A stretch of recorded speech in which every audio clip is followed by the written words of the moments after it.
ಜಿಲ್ಲೆಯ ಕಾರ್ಕಳ ತಾಲೂಕಿನ ಬೆಳ್ಮನ್ ಎಂಬ ಗ್ರಾಮದ ಯುವಕ ಅಭಿಷೇಕ್ ಎನ್ನುವಾತ ಮಂಗಳೂರಿನ ಲಾಡ್ಜೊಂದರಲ್ಲಿ ಆತ್ಮಹತ್ಯೆಗೆ ಶರಣಾಗಿದೆ.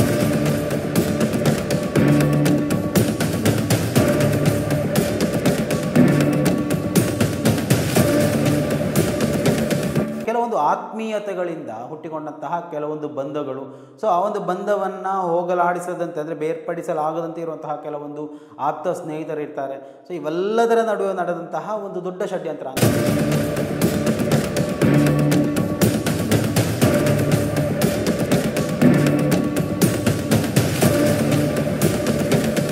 ಹಲೋ ಹಾಯ್ ಎಲ್ಲರಿಗೂ ನಮಸ್ಕಾರ, welcome back to Janata agent. ಈ ಒಂದು ವಿಡಿಯೋ ಬಹಳಷ್ಟು ಪ್ರಮುಖವಾದಂತಹ ಒಂದು ವಿಡಿಯೋ ಆಗಿರುತ್ತೆ.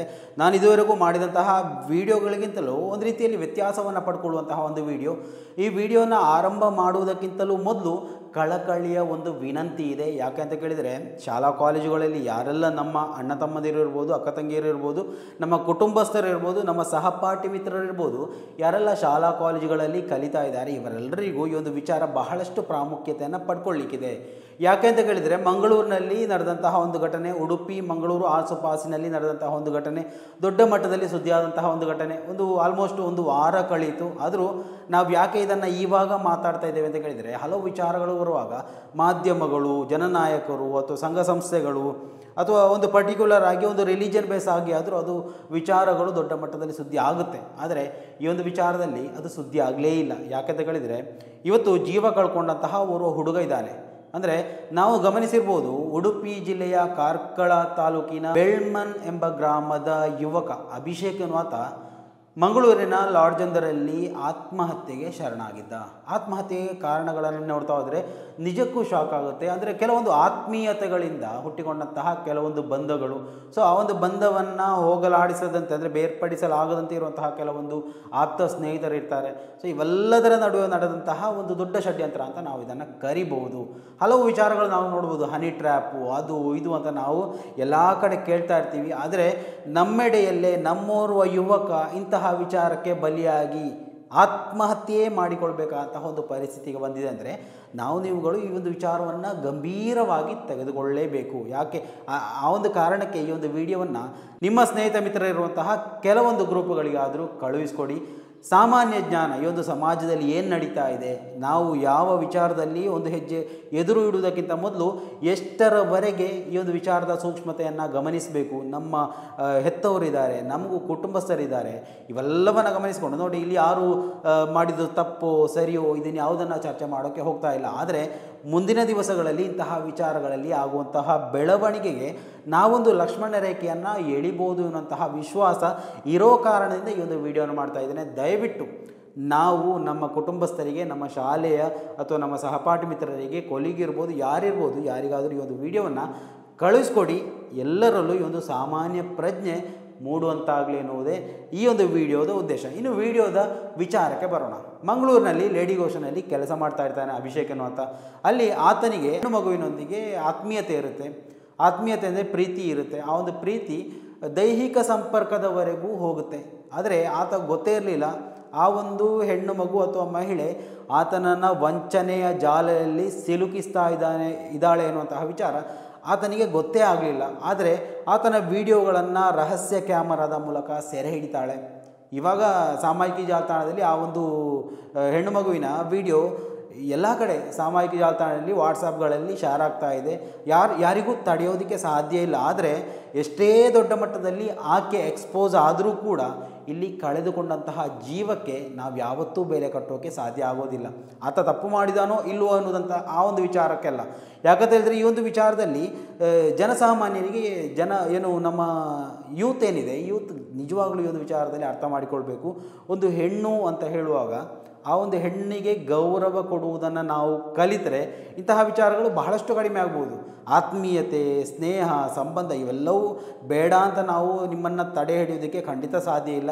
ಎಲ್ಲರೂ ಅವರವರ ಇಚ್ಛೆಗೆ ಅನುಗುಣವಾಗಿ ಏನು ಮಾಡಬೇಕು ಅನ್ನೋದನ್ನು ತೀರ್ಮಾನ ಮಾಡಬೇಕು. ಆದರೆ ಇವಾಗ ನಡೀತಾ ಇರುವಂತಹ ಈ ಒಂದು ಹನಿ ಟ್ರ್ಯಾಪ್ ಎನ್ನುವಂತಹ ಜಾಲ ಏನಿದೆ, ಆ ಒಂದು ಜಾಲದಲ್ಲಿ ನಿಮ್ಮ ಸುತ್ತಮುತ್ತಲಿರುವಂತಹ ನಿಮ್ಮ ಸ್ನೇಹಿತ ಮಿತ್ರರನ್ನು ಕೂಡ ನೀವು ವಿಶ್ವಾಸಾರ್ಹತೆಗೆ ತೆಗೆದುಕೊಳ್ಳಲು ಸಾಧ್ಯವಾಗದಂತಹ ಪರಿಸ್ಥಿತಿ ನಿರ್ಮಾಣ ಆಗಿದೆ. ಸೊ ಇದು ಕರಾವಳಿಗೆ ಮಾತ್ರ ಅಲ್ಲ, ನಮ್ಮ ರಾಜ್ಯದಲ್ಲಿ ಇರ್ಬೋದು, ನಮ್ಮ ದೇಶದಲ್ಲಿ ಇರ್ಬೋದು, ನಿರಂತರವಾಗಿ ನಡೀತಾ ಇರುವಂತಹ ವಿಚಾರ.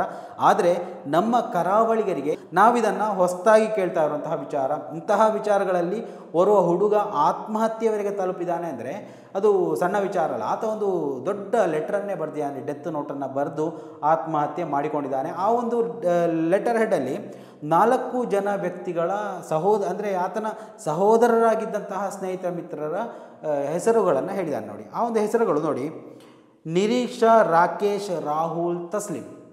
ನಿರೀಕ್ಷಾ, ರಾಕೇಶ್, ರಾಹುಲ್, ತಸ್ಲಿಂ.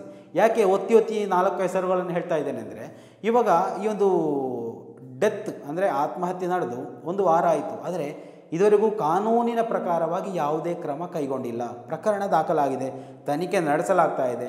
ಈ ಅಭಿಷೇಕ್ ಎನ್ನುವಂತಹ ವ್ಯಕ್ತಿಯ ಫೋನ್ ಕಾಲ್ಗಳು, ರೆಕಾರ್ಡ್ಗಳು, ಮೆಸೇಜ್ಗಳು ಎಲ್ಲವನ್ನು ಪರಿಶೀಲನೆ ನಡೆಸಲಾಗ್ತಾ ಇದೆ. ಆದರೆ ಒಂದು ಇತಿಮಿತಿ ಅಂತ ಇರುತ್ತೆ, 1 ವಾರ 2 ವಾರ ಇವೆಲ್ಲವೂ ನೋಡಿ. ಆರೋಪಿಗಳು ಯಾವುದೇ ಭಯ ಇಲ್ಲದೆ ಸುತ್ತಾಡ್ತಾ ಇದ್ದಾರೆ.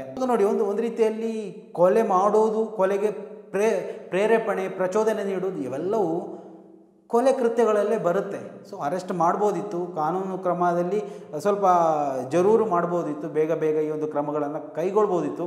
ಆದರೆ ಇದು ಯಾವುದು ನಮ್ಮ ಕಾನೂನು ವ್ಯವಸ್ಥೆಯಲ್ಲಿ ನಡೀತಾ ಇಲ್ಲ ಅನ್ನೋದೇ ಬೇಸರ ಸಂಗತಿ. ಆ ಒಂದು ವಿಷಯವನ್ನು ಅಲ್ಲಿಡೋಣ. ಅಂದರೆ ಈ ಒಂದು ವಿಚಾರದಲ್ಲಿ ನಾವು ಗಮನಿಸಬೇಕಾದಂತಹ ಕೆಲವೊಂದು ವಿಚಾರಗಳಿವೆ. ಯಾಕೆ, ಏನು, ಎತ್ತ ಅನ್ನುವಂತಹ ಒಂದು ಡೀಟೇಲ್ಸನ್ನು ನಾನು ಕೊಡ್ತಾ ಹೋಗ್ತೀನಿ ನೋಡಿ. ಅಕ್ಟೋಬರ್ 10 ಅಂದರೆ ಈ ಒಂದು ವಿಚಾರ ಹೊರಗಡೆ ಬಂದದ್ದು. ತನ್ನ ಗೆಳತಿಯೊಂದಿಗೆ ಇರುವ ಖಾಸಗಿ ವಿಡಿಯೋವನ್ನು ಸೋರಿಕೆ ಮಾಡುವುದಾಗಿ ಬೆದರಿಕೆ ಹಾಕಿದ ಯುವಕನೊಬ್ಬ ಲಾಡ್ಜ್ನಲ್ಲಿ ನೇಣು ಬಿಗಿದುಕೊಂಡು ಆತ್ಮಹತ್ಯೆ ಮಾಡಿಕೊಂಡಿದ್ದಾನೆ ಅಂತ ವರದಿ ಆಗಿರುವಂಥದ್ದು. ಈ ಘಟನೆ ಅಕ್ಟೋಬರ್ 9 ಗುರುವಾರ ಸಂಜೆ ಬೆಳ್ಮಣ್ಣ ಖಾಸಗಿ ಲಾಡ್ಜ್ನಲ್ಲಿ ನಡೆದಿದೆ. ನಾನು ಮಂಗಳೂರು ಲಾಡ್ಜ್ ಅಂತ ಹೇಳಿದ್ದೆ ಅನಿಸುತ್ತೆ, ಆದರೆ ಅದು ಕಾರ್ಕಳದ ಬೆಳ್ಮನ್ ಲಾಡ್ಜ್ನಲ್ಲಿ, ಖಾಸಗಿ ಲಾಡ್ಜ್ನಲ್ಲಿ ನಡೆದಿರುವಂಥದ್ದು. ಮೃತ ವ್ಯಕ್ತಿಯನ್ನು ನಿಟ್ಟೆ ಗ್ರಾಮದ ಪರಪ್ಪಾಡಿ ನಿವಾಸಿ ಅಭಿಷೇಕ್ ಆಚಾರ್ಯ 23 ವಯಸ್ಸು ಅಂತ ಗುರುತಿಸಲಾಗಿದೆ. ಅಭಿಷೇಕ್ ಮಂಗಳೂರಿನ ಖಾಸಗಿ ಕಂಪನಿಯಲ್ಲಿ ಉದ್ಯೋಗದಲ್ಲಿದ್ದರು ಮತ್ತು ಸ್ಥಳೀಯ ಮಹಿಳೆಯೊಂದಿಗೆ ಸಂಬಂಧವನ್ನು ಹೊಂದಿಕೊಂಡಿದ್ದರು ಅಂತ ವರದಿಯಲ್ಲಿದೆ. ಅವರ ಸಂಬಂಧವು ದೈಹಿಕ ಅನ್ಯೋನ್ಯತೆಗೆ ಕೂಡ ಸಾಗಿತ್ತು ಮತ್ತು ಇಬ್ಬರು ಒಟ್ಟಿಗೆ ಖಾಸಗಿ ವಿಡಿಯೋವನ್ನು ರೆಕಾರ್ಡ್ ಮಾಡಿದ್ದರು ಎನ್ನಲಾಗಿದೆ. ಲಭ್ಯವಿರುವ ಮಾಹಿತಿಯ ಪ್ರಕಾರ ಅಭಿಷೇಕ್ನ ಸ್ನೇಹಿತರು ಈ ಸಂಬಂಧದ ಬಗ್ಗೆ ತಿಳಿದುಕೊಂಡು ಖಾಸಗಿ ವಿಡಿಯೋವನ್ನು ವೈರಲ್ ಮಾಡುವುದಾಗಿ ಬೆದರಿಕೆ ಹಾಕಿದ್ದಾರೆ. ನಿರಂತರ ಮಾನಸಿಕ ಕಿರುಕುಳ ಮತ್ತು ಅವಮಾನದಿಂದ ನೊಂದ ಅಭಿಷೇಕ್ ಲಾಡ್ಜ್ ಕೋಣೆಯಲ್ಲಿ ನೇಣು ಬಿಗಿದುಕೊಂಡು ಆತ್ಮಹತ್ಯೆ ಮಾಡಿಕೊಳ್ಳುವ ಮೊದಲು ತನಗೆ ಬ್ಲ್ಯಾಕ್ ಮೇಲ್ ಮಾಡುತ್ತಿದ್ದ 4 ವ್ಯಕ್ತಿಗಳ ಹೆಸರನ್ನು ಉಲ್ಲೇಖಿಸಿ ಡೆತ್ ನೋಟ್ ಬರೆದಿದ್ದಾರೆ ಅಂತ ವರದಿಯಲ್ಲಿದೆ. ಕಾರ್ಕಳ ಗ್ರಾಮಾಂತರ ಪೊಲೀಸರು ಸ್ಥಳಕ್ಕೆ ಭೇಟಿ ನೀಡಿ ಡೆತ್ ನೋಟ್ ಮತ್ತು ಅವರ ಮೊಬೈಲ್ ಫೋನ್ ವಶಪಡಿಸಿಕೊಂಡು ಮೃತದೇಹವನ್ನು ಮರಣೋತ್ತರ ಪರೀಕ್ಷೆಗೆ ಕಳುಹಿಸಿದ್ದಾರೆ. ಅಭಿಷೇಕ್ ಅವರ ಮೊಬೈಲ್ ಫೋನ್ನಿಂದ ಡೇಟಾವನ್ನು ಮರುಪಡೆಯಲಾದ ನಂತರವೇ ಆತ್ಮಹತ್ಯೆಗೆ ನಿಖರವಾದ ಕಾರಣ ಏನು ಅಂತ ತಿಳಿಲಿಕ್ಕಿದೆ ಅಂತ ಪೊಲೀಸರು ಪ್ರಾಥಮಿಕ ಹಂತದ ಆ ಒಂದು ತನಿಖೆಯಿಂದ ಬಹಿರಂಗೊಂಡಂತಹ ವರದಿಯಲ್ಲಿ ಹೇಳಿರುವಂಥದ್ದು. ಸೊ ಇವಿಷ್ಟು ಕಾನೂನಾತ್ಮಕವಾಗಿ ನಡೆಯುತ್ತೆ, ಹೌದು. ಆದರೆ ನಾವು ಜನಸಾಮಾನ್ಯರಲ್ಲಿ ಇವಾಗಿನ ಕಾಲೇಜ್ ಅಥವಾ ವಿದ್ಯಾರ್ಥಿಗಳಲ್ಲಿ ನಾವು ಯಾವ ರೀತಿಯಲ್ಲಿ ವಿನಂತಿಯನ್ನು ಮಾಡ್ಬೋದು ಅಂತ ಹೇಳಿದರೆ, ಈ ಸಮಾಜ ನಾವು ಹೇಳುವಂತಹ ರೀತಿಯಲ್ಲಿ ಒಳ್ಳೆಯ ರೀತಿಯಲ್ಲಿ ನಡೀತಾ ಇಲ್ಲ. ಭಾಳಷ್ಟು ಕೆಟ್ಟ ರೀತಿಯಲ್ಲಿ ಇವತ್ತು ಬೆಳವಣಿಗೆಗಳು ನಡೀತಾ ಇರುವಂಥದ್ದು. ನಾವು ನಮ್ಮನ್ನು ಯಾವ ರೀತಿಯಲ್ಲಿ ಸಂರಕ್ಷಿಸಿಕೊಳ್ಬೇಕು ಅನ್ನೋದನ್ನು ನಾವು ನೋಡಿ, ಬೆಳಿಗ್ಗೆ ನಾವು ಶಾಲೆಗೆ ಕಾಲೇಜುಗಳಿಗೆ ಹೋಗುವಂಥ ಸಂದರ್ಭದಲ್ಲಿ ಒಂದು ಕ್ಷಣ ಹೆತ್ತವರ ಮುಖವನ್ನು ನೆನೆಸಿಕೊಂಡು ಹೋಗಿ. ಯಾಕಂತ ಕೇಳಿದರೆ, ನಿಮ್ಮನ್ನು ಇಷ್ಟು ದೊಡ್ಡವರಾಗಿ ಮಾಡಿ ಏನೋ ಫ್ಯೂಚರಲ್ಲಿ ನಮಗೆ ಏನಾದರೂ ಉಪಕಾರಕ್ಕೆ ಬರ್ಬೋದು ಎನ್ನುವಂತಹ ಚಿಂತೆಯನ್ನು ಇಟ್ಟುಕೊಂಡು ನಿಮ್ಮನ್ನು ಬೇಕು ಬೇಡವನ್ನಿಟ್ಟುಕೊಂಡು ಬೆಳೆಸ್ತಾರೆ. ಅದೇ ಇವತ್ತು ಆ ಒಂದು ಮನೆಯಲ್ಲೂ ಕೂಡ ಆಗಿರುವಂಥದ್ದು.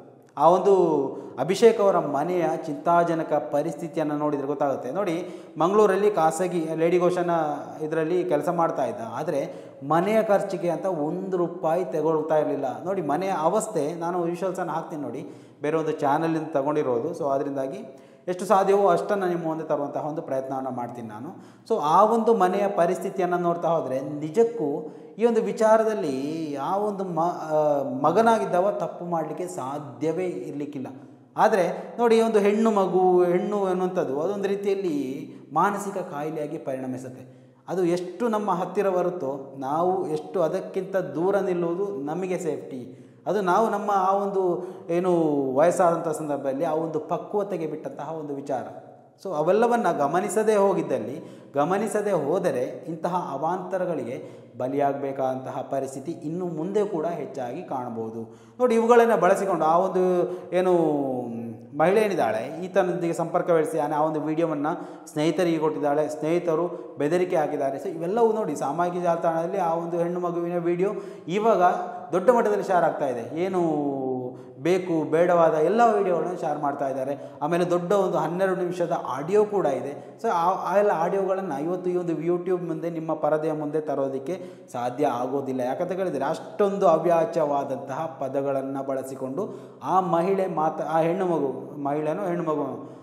ಪ್ರಾಯ 10, 20, 25 ವರ್ಷ ಅಂತ ಕಾಣಿಸುತ್ತೆ. ಸೊ ಅವಳು ಮಾತಾಡಿದಂತಹ ಆಡಿಯೋ ಅದನ್ನು ಕೇಳಿದರೆ ನಿಜವಾಗ್ಲೂ ನೀವು ಅಸಹ್ಯ ಅನಿಸುತ್ತೆ. ಇಂತಹ ಒಂದು ಕರಾವಳಿಯಲ್ಲಿ ಅಥವಾ ಉಡುಪಿ ಜಿಲ್ಲೆಯ ಕಾರ್ಕಳದಲ್ಲಿ ಇಂತಹ ಹೆಣ್ಣು ಮಕ್ಕಳು ಇವಾಗಲೂ ಇದ್ದಾರಾ ಅನ್ನುವಂತಹ ವಿಚಾರ ನಾವು ನೆನಪಿಸಬೇಕಾಗುತ್ತೆ. ಸೊ ಇವೆಲ್ಲವನ್ನು ಇಷ್ಟು ಆಳವಾಗಿ ಯಾಕೆ ನಿಮ್ಮ ಹತ್ರ ಹೇಳಬೇಕು ಅಂತ ಕೇಳಿದರೆ, ಈ ಒಂದು ಸಮಾಜ ನಾವು ಬೆಳೆಯುವಂಥ ಸಂದರ್ಭದಲ್ಲಿ ವಿದ್ಯಾಭ್ಯಾಸ ಇರ್ಬೋದು, ಏನೇ ಇರ್ಬೋದು, ನಾವು ಏನು ಮಾಡ್ತಾಯಿದ್ರು ನಮ್ಮ ಹೆತ್ತವರಿಗಾಗಿ ಎನ್ನುವಂತಹ ವಿಚಾರವನ್ನು ಕೂಡ ಗಮನದಲ್ಲಿಟ್ಟುಕೊಂಡು ಏನೇ ಮಾಡಲಿ, ನೀವು ಸ್ಪೋರ್ಟ್ಸ್ ಮ್ಯಾನ್ ಆಗಿರ್ಬೋದು, ಅಥವಾ ನೀವು ಬೇರೆ ಆ್ಯಕ್ಟರ್ ಆಗಿರ್ಬೋದು, ಅಥವಾ ಸೋಷಿಯಲ್ ಮೀಡಿಯಾ ಇನ್ಫ್ಲುಯೆನ್ಸರ್ ಆಗಿರ್ಬೋದು, ಅಥವಾ ನೀವು ಖಾಸಗಿ ಕಂಪನಿಯಲ್ಲಿ ಕೆಲಸ ಮಾಡ್ತಾ ಇರ್ಬೋದು, ಅಥವಾ ನೀವು ಕೂಲಿ ಕೆಲಸ ಮಾಡ್ತಾ ಇರ್ಬೋದು, ಏನೇ ಇರಲಿ, ಇಲ್ಲಿ ನಾವು ನಮ್ಮ ಹೆತ್ತವರು ಎನ್ನುವಂತಹ ವಿಚಾರವನ್ನು ಮೊದಲು ಪ್ರಿಫರೆನ್ಸ್ ಕೊಡಿ, ನಂತರ ಉಳಿದ ವಿಚಾರಗಳಿಗೆ ತಲೆ ಹಾಕಿ. ಆದರೆ ಇದು ನೋಡಿ, ಯಾವುದು ತಂದೆ ತಾಯಿಯ ಕಣ್ಣೀರನ್ನು ನೋಡಲಿಕ್ಕೆ ನಿಜವಾಗ್ಲೂ ಸಾಧ್ಯ ಆಗ್ತಾ ಇಲ್ಲ. ತಾನು ಹುಟ್ಟಿ ಬೆಳೆಸಿದಂತಹ ಯುವಕ ತಮಗೆ ಉಪಯೋಗ ಆಗುವಂತಹ ಸಂದರ್ಭದಲ್ಲಿ ಈ ರೀತಿ ಆತ್ಮಹತ್ಯೆ ಮಾಡಿಕೊಂಡು ಬಿಟ್ಟ. ನೋಡಿ, ಒಂದು ಟೈಮಲ್ಲಿ ಹೇಳ್ತಾರೆ 80,000 ಎಲ್ಲೋ ಹೋಗಿ ಕಟ್ಟಿದ್ದೇವೆ ನಾವು ಅಂತ. ಸೊ ಇವೆಲ್ಲ ಆಗುವುದಕ್ಕಿಂತ ಮೊದಲೇ ಇವೆಲ್ಲ ಆಗಿದ್ದು. ನೋಡಿ, ಇವರಿಗೂ ಒಂದು ಮನೆ ಇಲ್ಲ, ಸಣ್ಣ ಮಟ್ಟದಲ್ಲಿ ಮನೆಯನ್ನಾದರೂ ಕಟ್ಕೊಳ್ಬೋದಿತ್ತು. ಎಲ್ಲವನ್ನ ಮಗನಿಗೆ ದಾರಿ ಎರೆದು ಕೊಟ್ಟು ಕೊನೆಗಾಗಿ ಮಗನೇ ಇಲ್ಲ ಅಂತ ಹೇಳುವಾಗ ಹೆತ್ತ ಅವರ ಆ ಒಂದು ರೋದನೆ ನಾವು ನಿಜವಾಗ್ಲೂ ಊಹಿಸಲಿಕ್ಕೆ ಸಾಧ್ಯ ಇಲ್ಲ.